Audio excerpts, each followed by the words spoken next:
How to fill text with video in Canva. Learning is fun and exciting. Let's do it. Open a blank design. Let's start with adding a background image. Right-click mouse and set image as background. Click and reposition the image. Go to Elements tab and search for letter frames. Select the alphabet you want.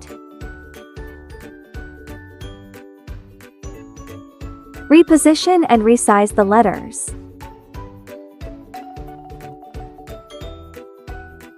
Next, let's add an animation inside the text. I'll search for fire animation. This one looked great. Drag and drop the fire animation into all the letters. We can edit the duration of each animation. Click the letter and you'll see a scissor icon. Change the animation duration.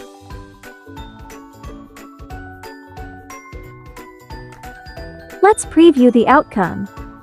Once you're satisfied, click Download as MP4 format.